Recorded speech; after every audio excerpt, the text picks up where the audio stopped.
Sampai sini paham ya? Cara hidup kita itu cara Islam. Supaya tahu cara Islam itu kayak mana, macam mana sebetulnya cara Islam itu. Diutuslah Nabi Muhammad sallallahu alaihi wasallam. Huwallazi arsala rasulahu bil huda. Dialah Allah yang telah mengutuskan seorang rasulnya, yaitu Nabi Muhammad sallallahu alaihi wasallam, bil huda, membawa petunjuk hidup. Hudan di situ hidayah, petunjuk hidup. Jadi Nabi tidak membawa budaya, Nabi membawa hidayah. Nggak ada tarian karangan Nabi, puisi karangan Rasul, cerpen ciptaan Rasul. Nggak ada dongeng karangan Rasulullah, syair pun nggak. Padahal orang Arab itu tidak ada yang tidak bisa bersyair zaman itu. Qurannya turun bersyair-syair awal-awal. Tapi Nabi tidak mengajarkan syair. Tidak ada satu potong syair pun karangan Rasulullah. Satu bait syair karangan Rasul tidak ada. Wama yang bagilah, nggak pantas Nabi diajari syair dan mengajarkan syair. Wama yang tiqu anil hawa in huwa illa wahyu yuha. Semua yang dibicarakan Nabi wahyu yang diwahyukan Allah padanya. Nabi nggak buat-buat. Nah ini hari kita mau ditipu. Nabi itu kan orang Arab. Pastilah yang dibawanya budaya Arab. Ini penipu besar ini. Setan ini yang bilang ini. Biarpun dia gelarnya kiai setan. Mana ada Nabi bawa budaya? Ya tapi kan Nabi orang Arab. Nabi pakai jubah. Abu Lahab juga pakai jubah. Kurang ajarnya ini orang, disamakannya Nabi sama Abu Lahab. Kita nggak sadar dibawa ke sana nih. Memang Nabi pakai jubah, Abu Lahab pakai jubah, tapi jubah Nabi syar'i, sesuai dengan syariat yang diridhai Allah. Sedangkan Abu Jahal jubahnya syahwat, bisyahwat, dengan nafsunya. Dia pakai sutra. Nabi mengharamkan jubah sutra. Dia kakinya menyeret-nyeret tanah supaya cepat rusak, supaya bisa beli baru lagi. Berapa juta baju sutra zaman itu? Uang baju biasa aja ditenun tangan waktu itu 400 dirham baju biasa. Baju biasa zaman itu harganya 400 dirham, sama dengan satu perisai besi. Kain sungkit lah, dulu kan tenun tangan itu kan kain sungkit. Berapa kain sungkit sekarang? Sekeping untuk baju 15 juta sekarang, tahu.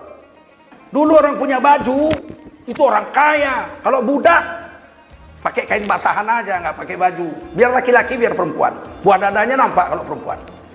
Saking mahalnya kain. Nabi melarang isbal, jangan sampai nyeret-nyeret tanah di atas mata kaki. Abu Lahab seret-seret tanah. Sudah beda. Jubah Abu Lahab dengan jubah Nabi menurut kemauan Allah bil huda. Bukan bisyahwat, bukan pakai nafsu.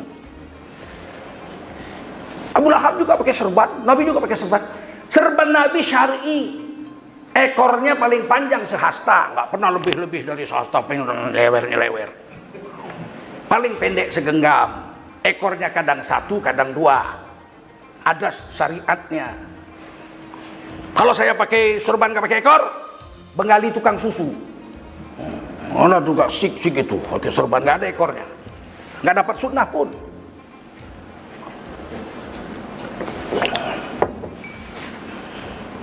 Sekarang dibilang tuh, jadilah Islam, jangan jadi Arab. Pakai jubah itu Arab. Astagfirullahaladzim. Kita orang Islam terikut pula, karena yang ngomong tuh kiai, ikut campur di situ. Kiai menyesatkan umat.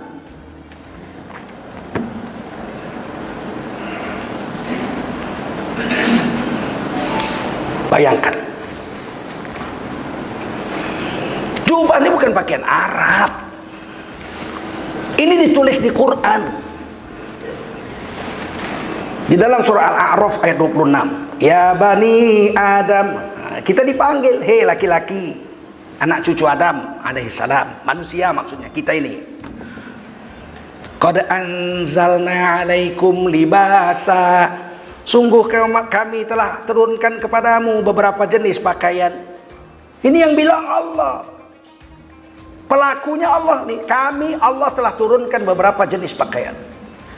Yuwari sawatikum. Pakaian jenis pertama sekedar tutup aurat saja. Pakai celana jojon, tertutup lutut sampai pusat, sudah sah sholat. Sah nggak?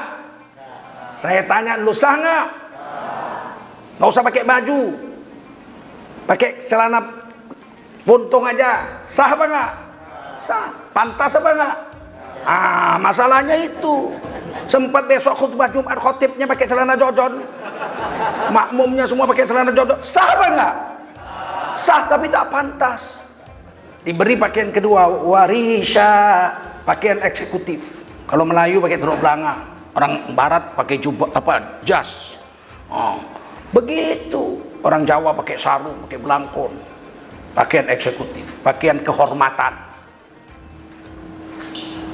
Bagus, lebih bagus daripada pakaian tutup aurat biasa saja. Yang ketiga, walibasut taqwa, dan pakaian takwa. Zalika khair, yang ini yang terbaik. Ini yang bilang Allah.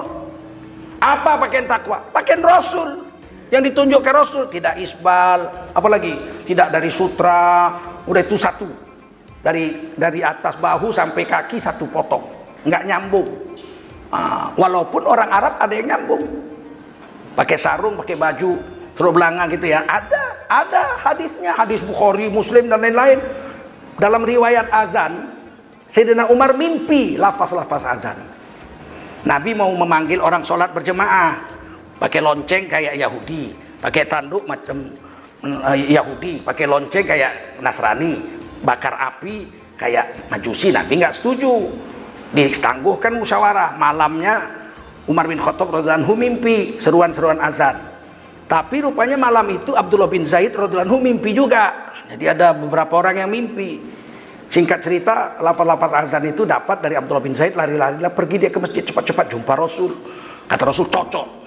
Inilah untuk memanggil azan, memanggil orang sholat. Tapi suaramu nggak bagus. Jadi yang bagus suara Bilal.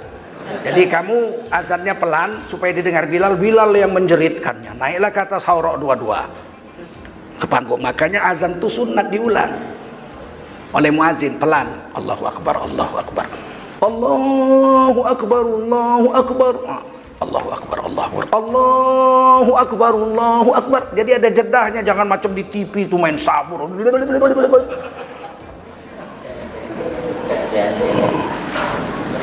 Umar bin Khattab menyeret izarnya. Jadi Umar bin Khattab tidak pakai jubah, tidak pakai gamis, tapi pakai sarung. Diseretnya izarnya, buru-buru ke masjid mau memberitahu mimpinya.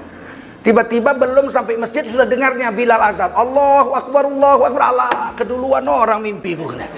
Silakan baca riwayat azan. Saya ini ambil dari kitab Al-Bayan Syekh Imroni.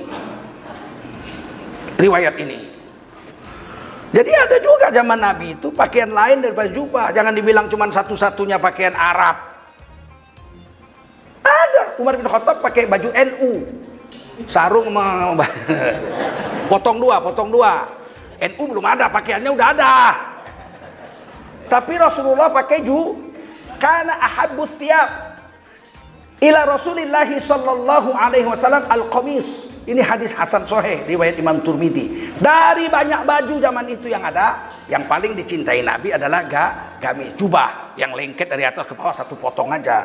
Simple dia, sederhana. Nabi ambil yang itu. Walaupun orang Yaman datang pakai baju Yaman, orang Parsi datang ke Mekah pakai baju Parsi, orang Ethiopia datang ke Mekah pakai baju Ethiopia, nggak mungkin pakai baju Jawa orang Ethiopia. Orang India datang juga ke Mekah, naik haji juga. Guru Nanak itu sejak zaman Nabi Ibrahim kan seluruh manusia naik haji. Walillahi 'alan nasi hajjul baiti man istata'a ilaihi sabila. Manusia naik haji. Tentu Guru Nanak dan murid-muridnya dari India ke Mekah pakai baju India.